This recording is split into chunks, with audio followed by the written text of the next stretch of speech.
Mwanzo wanafunzi wetu walitembea mwendo mrefu kufuata maji kwa ajili ya huduma ya uji, usafi wa vyoo, usafi wa madarasa. Kwa kweli kulikuwepo na kero kubwa.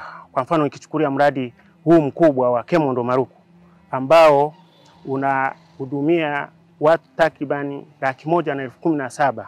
Ndoa nyingi zimevunjika kwa kupitia kuchota maji. Kuna baadhi ya vitongoji ambavyo wananchi walikuwa wanalazimika kutembea umbali mpaka kilomita 8 kutafuta maji. Na ukienda kwenye chanzo cha maji unakuta ugomvi. Bila baba kuingia pale kuchota maji, mama ulikuwa upati au mtoto hawezi kutumwa maji. Lakini pia maji yetu yalikuwa sio salama. Shughuli hizi zote ziliplaniwa na zikakadiriwa kuwa na gharama ya bilioni 15.8.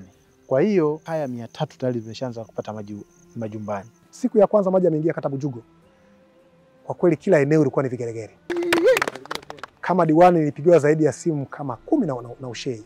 Watu wakishangilia, wakifurahia huduma hii mpya ambao tangu kuwepo kwa kuumbwa kwa dunia na kuwepo kata Bujugo hatukuwahi kuwa na huduma hii. Kwa kweli wananchi wanafurahi sana na wanaishukuru serikali yetu ya awamu ya 6. Kwa mheshimiwa mama yetu kipenzi, Mheshimiwa Dr. Rais wetu wa Jamhuri ya Muungano, Dr. Samia Suluhu Hassan. Tunashukuru tumepata maji safi na salama.